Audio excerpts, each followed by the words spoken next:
Assalamualaikum, balik lagi di YouTube channel aku, yaitu di Muma Diary. Buat teman-teman yang selama ini nyariin aku, kemana aja sih Kak Sukma, kenapa nggak pernah kelihatan? Kenapa sih sekarang jarang banget pakai sosial media? Oke, aku bakal share ke kalian tentang pengalaman perjalanan pernikahan aku ya. Sebelumnya disclaimer dulu, aku bikin video ini tidak untuk menyudutkan siapapun, tapi untuk share pengalaman aku aja dan juga sudut pandang kehidupan dari orang yang pernah mengalami depresi.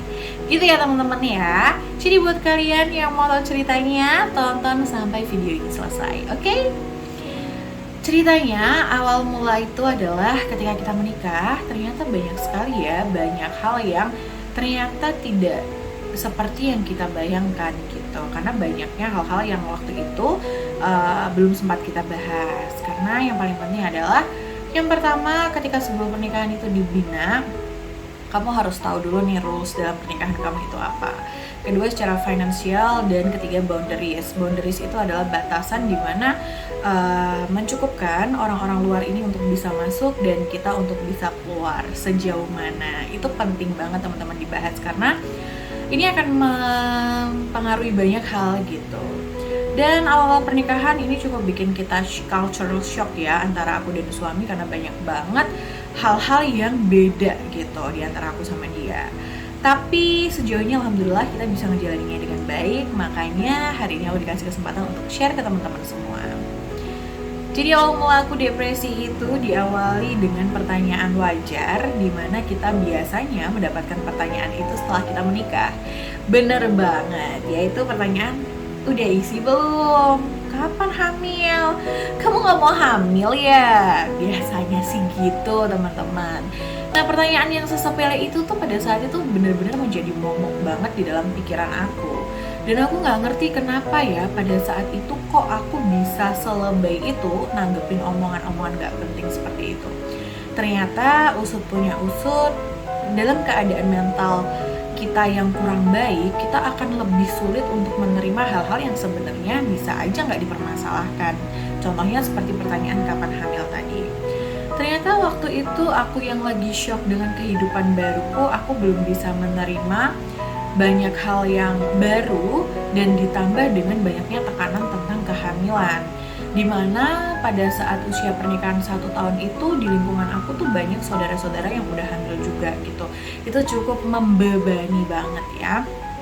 Jadi buat teman-teman semua ya, siapapun kalian, role-nya apa di dalam keluarga, mau kalian kakak, adik, sepupu, jangan pernah nanyain hal ini karena kita nggak pernah tahu mental seseorang itu seperti apa. Alangkah baiknya ketika kamu ketemu, semoga cepat isi ya, semoga nanti dikasih cepat sama Allah ya gitu. Lebih kamu pembahasannya lebih yang fun-fun aja lah.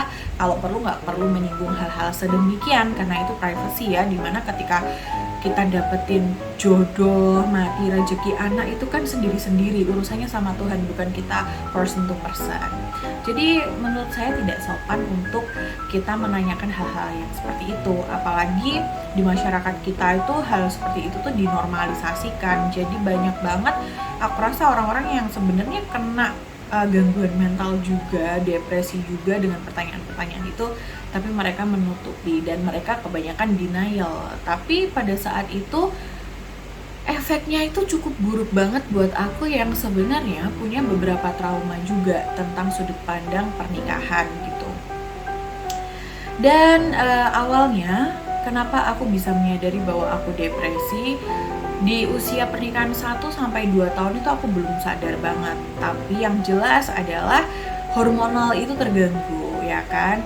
Karena sering ditanyain kapan hamil, aku jadi merasa ketika ketemu orang-orang itu bakal ngejustify, bakalan nanyain, bakalan merasa punya hak atas diri aku kayak gitu. Jadi menurut aku pada saat itu untuk ketemu orang tuh big no banget. Kenapa? Mereka itu kayak monster yang siap makan aku kapan aja. Pada saat itu dari sudut pandangku seperti itu. Mungkin sebenarnya orang-orang tuh nggak maksud kayak gitu loh, tapi dia cuman ya have fun aja, omong-omong basa-basi gitu lah.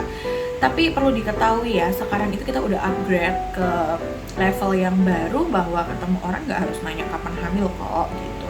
Dan yang lebih memperparah keadaan adalah Dengan stres yang berlebihan itu mempengaruhi hormonalku, dimana aku selama 1 tahun itu nggak mens gitu. Dan orang yang kepengen hamil, semakin pengen hamil tiap hari cek terus, padahal nggak mensnya itu bukan karena hamil, tapi karena stres. Jadi hormonnya em, kacau gitu. Dan dengan hormonal yang terganggu, nggak mens selama 1 tahun, aku jadi semakin gemuk. Dan waktu itu beratku hampir mencapai 100 kilo teman-teman, sekitar 96 lah ya waktu itu ya. Kenapa sih kak, kok orang depresi bisa jadi tambah gemuk gitu? Apa karena minum obat? Kebetulan aku nggak sampai yang minum obat sih teman-teman, tapi pada saat itu alhamdulillah aku dipertemukan dengan tangan Tuhan juga. Waktu itu aku lihat ada salah satu postingan di Instagram dia, itu kayak komunitas gitu. Dia memang selalu educate tentang mental health issue, namanya Lipsy, kalian bisa nanti cari aja di Instagram. Akhirnya aku berkonsultasi dengan salah satu tenaga ahli di situ. Waktu itu namanya Dokter Hana. Nah, sama Dokter Hana ini aku konsultasi tentang kecemasan-kecemasan yang terjadi sama aku ya, karena di sini kecemasannya tuh berlebih banget. Setiap aku mau ketemu orang, aku tuh selalu merasa mual, panas, pusing, kena panic attack gitu kan. Terus kayak setelah pertemuan pun aku juga gak ngerasa happy gitu. Aku merasa pertemuan itu kayak bener-bener pelan-pelan kayak ngerusak aku gitu. Pada saat itu yang aku rasakan kayak gitu teman-teman. Padahal mungkin mereka biasa-biasa aja gitu. Nah makanya kan daripada kita berpikir orang yang salah, pada saat itu aku berpikir something wrong with me gitu. Ada yang harus diperbaikin dari aku, makanya aku merasa butuh tenaga ahli. Akhirnya aku dikasih lah pengertian, dikasih tips-tipsnya, dan pelan-pelan aku mulai terapiin ke diri aku. Dan ternyata itu ngefek banget gitu, ngefek banget. Dan yang paling penting adalah partner kalian. Awalnya respon aku ke suami itu kalau misalnya nggak sesuai, aku cuman marah-marah aja, dan itu nggak menjembatani masalah apapun gitu. Setiap kita ada masalah, pembahasannya selalu nggak clear. Jadi pada saat itu aku mulai merubah cara untuk bicara baik-baik, menjelaskan baik-baik bahwa I need your help gitu. Aku butuh kamu gitu. Aku sedang di keadaan yang tidak baik-baik aja. Dan lucunya di tengah gempuran pertanyaan kapan hamil tadi, aku yang depresi ini makin stres kan. Ya gimana mau hamil kalau ditanya-tanyain terus, sedangkan yang bikin gak hamil adalah kalian yang selalu nanya-nanya kapan hamil itu loh. Itu bikin stres banget, marah lah itu. Pada saat itu dengan semua orang aku marah, pokoknya semua orang itu salah gitu.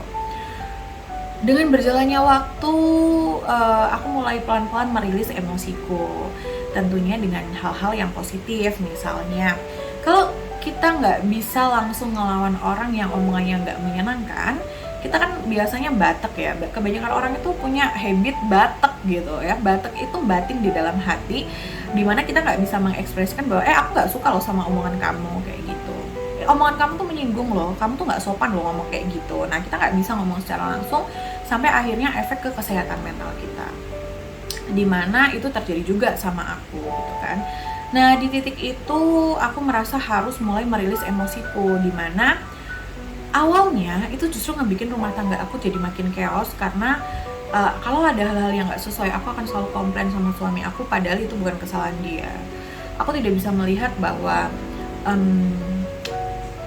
nggak ada hubungannya sebenarnya suami aku dengan hal-hal yang menyebalkan ini, tapi ya pengen punya samsak aja. Boleh kok kita punya samsak, boleh kita punya tempat sampah, tapi dengan way yang baik juga. Karena kan nggak lucu juga kalau misalnya istrinya depresi habis itu nularin ke suaminya jadi makin depresi kan. Dan itu hampir terjadi juga gitu. Makanya untung aku bersyukurnya aku sadar dengan cepat ya, dengan kesadaran penuh.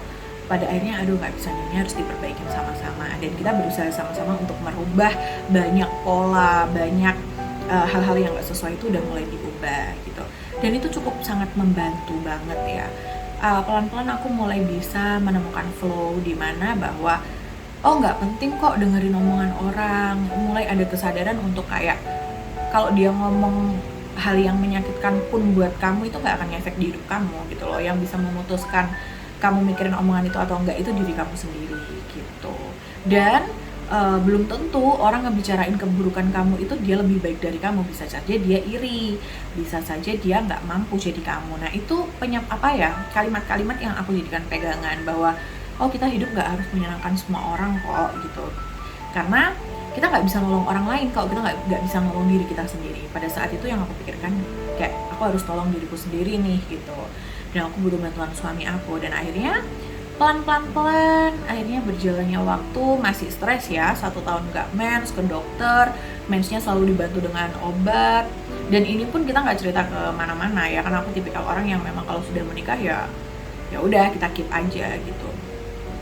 Dan orang-orang di luar sana yang nggak ngerti apa-apa jatuhnya menghakimi kan, jatuhnya kayak kenapa sih sekarang gini kayak gitu-gitu loh.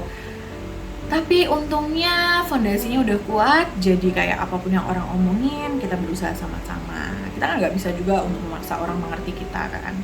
Jadi kita udah kayak yang penting kita nggak ganggu kamu, jadi kamu jangan ganggu kita. Lebih ke kayak gitu. Karena belum tentu juga ketika kita menceritakan apa yang kita alami itu orang bakalan paham. Tapi yang ada orang ngejudge, orang komentar, orang merasa paling tahu. Nah itu yang justru ngebikin semua hal itu jadi lebih parah gitu.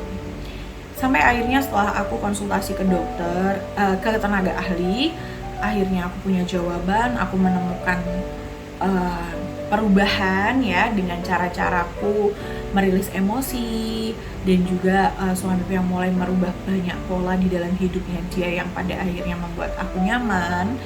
Itu sangat-sangat membantu. Nah, buat kalian yang pengen tahu apa aja sih yang aku lakuin buat ngelawan rasa depresi ini, kalian harus tonton video selanjutnya ya. Bye-bye, sampai ketemu lagi.